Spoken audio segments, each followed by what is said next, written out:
तपस्या उस प्रभु के विधान को नहीं हटा सकती। तो इधर के लिए तुम क्यों पावर लगा रहे हो, आप बढ़ो प्रभु की तरफ बढ़ो। ये सब होता रहेगा।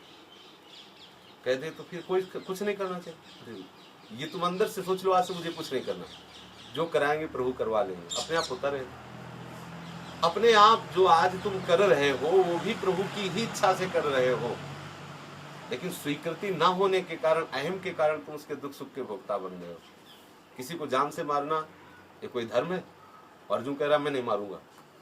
ये गुरु जी हैं जिन्होंने हमें धनुष पर प्रत्यंचा चढ़ाना सिखाया। ये भीष्म जी हैं जिन्होंने उंगली पकड़ के चलाना सिखाया। ये कृपाचार्य हैं जिन्होंने हमको प्यार किया। ऐसा जब बलवान आ गया हमारे पीठ दे दे, अरे काल का भी महाकाल है, कोई इसके आगे बोल नहीं सकता, सही सब सामर्थ्यशाली। अब भी भैया क्या परेशानी, अब क्या चाहिए तुमको? अब अगर तुम दुखी हो रहे हो तो अपनी मूर्खता से दुखी हो रहे। ऐसा मालिक मिल गया है तो हम कहीं एकांत में हो, कोई आ जाए, एकांत में हो, पहले वो होगा जहां आप एकांत होगे, पहले वो वहां विराजमान होगा। आपके जाने से पहले, आपके पैर रखने के पहले वो वहां विराजमान है। भय किस बात का? हर समय अनुभव करो कि मेरे प्रीतम मेरे साथ है, और जब मेरे प्रीतम मेरे साथ है तो दूसरा कोई है ही नहीं, दूसरा कोई कुछ कर ही नहीं सकता, कुछ है ही नहीं।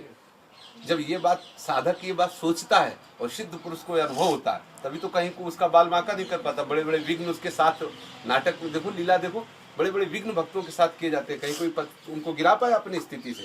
वो बस इसी स्वरूप को देखते रहते हैं।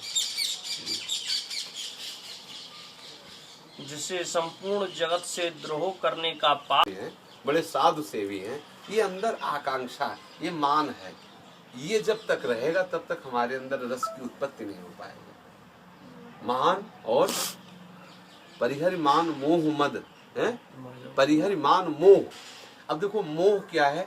शरीर और शरीर संबंधियों का, कि प्रभु आपकी सेवा भजन तो सब करें, लेकिन मेरी जो पत्नी है, मेरे जो बच्चे हैं, मेरा जो परिवार है, ये इसको कष्ट नहीं होना चाहिए।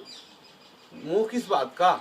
सही पूछो तो तुम अकेले नहीं रह सकते थे, इसीलिए पत्नी और बच्चों का रूप धारण करके तुम्हारे पास आया है। तुम अकेले नहीं रह सकते थे ना, तुम्हारे तो क्या करे, अब बहुत प्रेम करते हैं, वो बड़े तुम्हारे प्रेमी हैं, तो उन्होंने पत्नी रूप धारण कर लिया और उन्होंने पुत्र रूप धारण कर लिया और आपके साथ हो गए। अब आप इतना मोह, अगर उनको असली रूप में देखो प्रभु आप ही हो तो फंसोगे नहीं, अगर मेरी पत्नी तो फिर घाटे का सौदा हो जाएगा, क्योंकि प्रभु को जो ही भूलोगे ते हुए आप दंड के पात्र बन जाओगे। फिर माया आपको अपने अंदर में ले लेगी, प्रभु के अंदर से आप अलग हो जाओगे। इसलिए मोह और मद, अहंकार मत करो। जो कुछ हो रहा है प्रभु की इच्छा से, मान लो आपसे कोई सत्कर्म हो गया, कोई बहुत बड़ा सत्कर्म हो, तो अहंकार क्यों करते हो कि मैंने किया? अगर आप कर सकते थे तो पहले कर लेते। अगर नहीं कर पाए हो तो निश्चित समझो प्रियाजू के द्वारा ये कराया गया है, श्री जी के द्वारा कराया गया है। भक्त का हर कार्य ठाकुर के द्वारा होता है, उनके इष्ट के द्वारा होता है। मोह मद क्या है? मान, मोह और मद भजौ कोश लाभ, इन तीन का त्याग करना है। मान का त्याग करना है, मोह का त्याग करना है और अहंकार का त्याग। ये तीनों तभी त्याग हो जाएंगे जब प्रभु की कृपा हो जाएगी। वास्तविक पूछो तो तुम त्याग नहीं कर पाओगे। आसपास से इतने डंडे लगा दिए जाएंगे कि अपने आप अनुभव में आने लगेगा कि नहीं हम सबसे छोटे हैं। हर प्रयास निष्फल कर दिया जाएगा। जितना तुम मान चाहोगे उतने तुम्हारा अपमान करवा दिया जाएगा। जहां जहां तुम मोह करोगे उसे मोह का नाश कर दिया जाएगा। प्रभु कृपालु, और जितना अहंकार करोगे उतने नीचे झुका के रौन देंगे। समर्थ डॉक्टर है।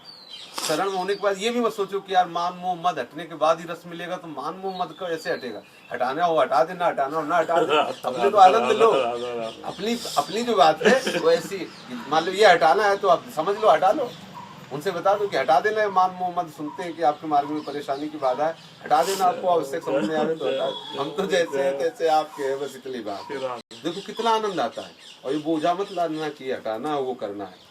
हटाना करने की हमारी सामर्थ्य होती तो फिर आपके पास क्या था? करो ना, आप जो हटाना हटा दो, जो जोड़ना जोड़। एक चीज हमको केवल करनी, उनसे अलग नहीं होना। बिसरियो इस पे हमारा समझौता नहीं होगा। याद उनकी भूल जाए ये समझौता नहीं होगा कि अब याद करवाना हो तो करवा लेना, न करवाना हो तो न करवा लेना। ये अभी स्थिति नहीं है। जब ऐसी स्थिति आ जाएगी ना, तो ऐसा संतों ने कहा है कि मैं राम का भजन नहीं करता, राम मेरा भजन करता है।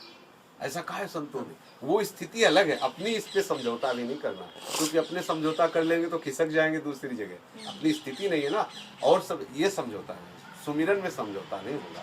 सुमिरन तो बस यही चित्त में है कि बिसरियो ना बिसारियो, ये बात में, और सब ठीक है, इस पे कभी समझौता नहीं करना। आगे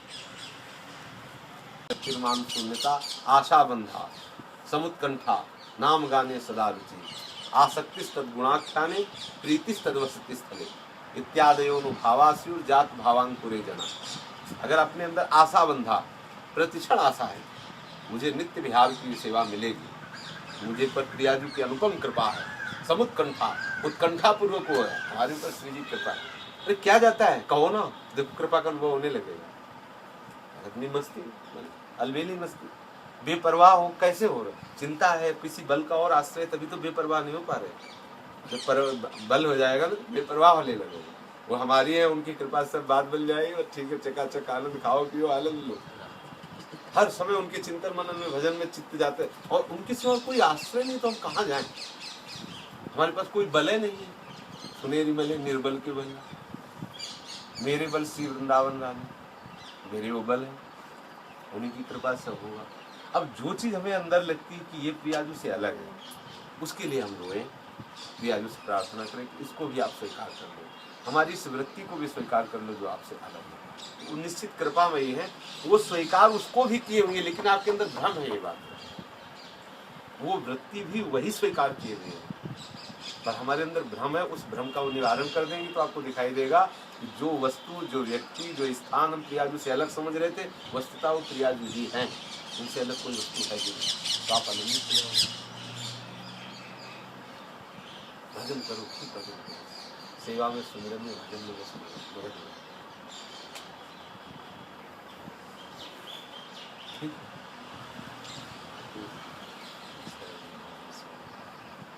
प्रसन्न रहा करो, स्वार्थ परमार्थ समर्पित कर दो श्री जी के चरणों में, क्या बने क्या बिगड़े। जब तक अपने कल्याण की चाह है, तब तक प्रसन्नता नहीं टिक सकती। जब कोई चाह ही नहीं रह गई कल्याण